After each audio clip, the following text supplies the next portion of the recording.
Hi అండి. అందరూ ఎలా ఉన్నారండి? నేనైతే చాలా బాగున్నాను. మంచి రెసిపీతో మంచి వీడియోతో అయితే మీ ముందుకైతే వచ్చేసానండి. అదేంటో మీకు కూడా తెలిసిపోయి ఉంటుంది. నా చేతిలో అయితే పాలకూర ఉందండి. పాలకూర ఫ్రై చేద్దామని అనుకుంటున్నాను. చూసారా, నేనైతే 2 కట్టలు అయితే మార్కెట్లో అయితే తీసుకున్నానండి ఫ్రై చేద్దామని. నేను పాలకూర అనేది ఇష్టంగా తింటానండి. చాలా బాగుంటుంది కూడా, హెల్త్ కూడా చాలా మంచిది.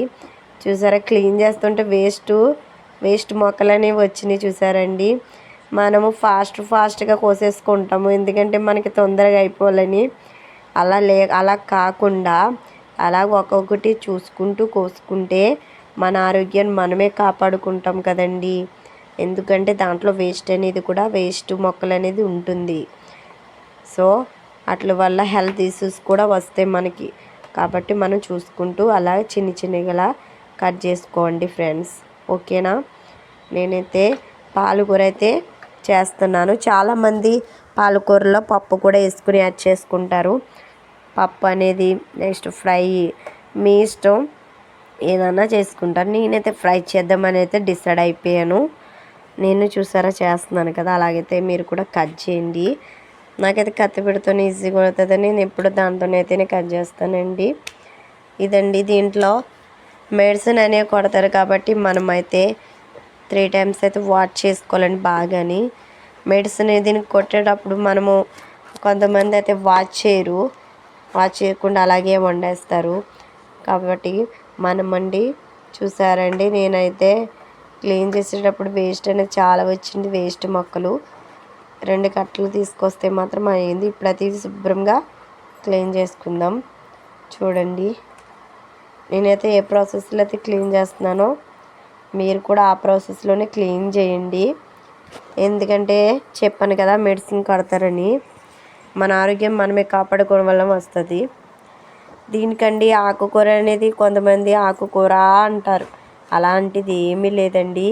ఆకుకూర చాలా మంచిది, కంటి చూపుకి చాలా మంచిది, బ్రెయిన్ కూడా మంచిదండి. పిల్లలకైతే మీరు లంచ్ బాక్స్లో అయితే ఫ్రై చేసి పెట్టవచ్చండి.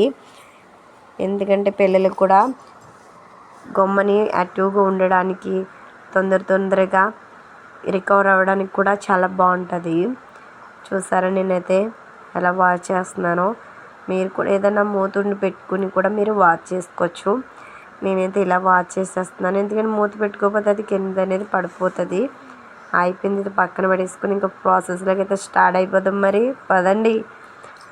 ఒక కళా పెట్టుకునండి. నేను ఎండు మిరపకాయలు, ఎల్లుల్లిపాయలు అయితే వేసానండి. జీలకర్ర కొంచెం లైట్గా వేసాను, ఎక్కువ వేయలేదు.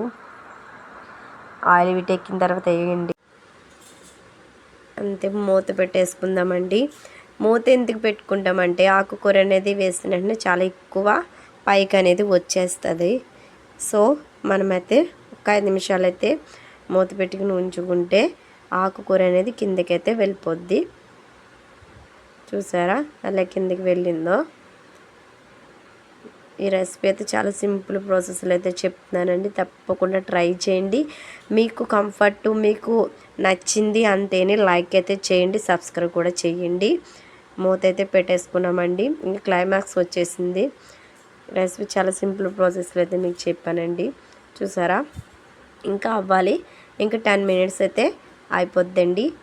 వేడి అన్నంలో తింటే చాలా బాగుంటుందండి, చాలా కమ్మగా కూడా ఉంటుంది. పిల్లలేంటి పెద్దలేంటి అందరూ తినొచ్చు. నైట్ టైం కన్నా మార్నింగ్ లంచ్ బాక్స్లోకి అయితే బాగుంటుంది పిల్లలకి అనేది. నైట్ టైం అయితే అంత అలా ఉండదు, కానీ మార్నింగ్ అయితే ట్రై చేయండి రెసిపీ. చూసారా, మూత పెట్టేసుకుందాం. ఇప్పుడు చూద్దాం. వావ్, సూపర్ ఉంది కదా. మీకు కూడా నచ్చిందా? చూసారా, అయిపోతూ వచ్చింది కదండి. ఇదైతే వేరే బౌల్లోకి అయితే మనం తీసేసుకుందాం. చల్లారిన తర్వాత అయితే తీసుకోవాలండి. చూసారా, అయితే వచ్చింది. అలా స్టవ్ మీద అయితే ఉంచేయండి మూత పెట్టేసి. అది అనేది ఫ్రై అనేది బాగుంటుంది.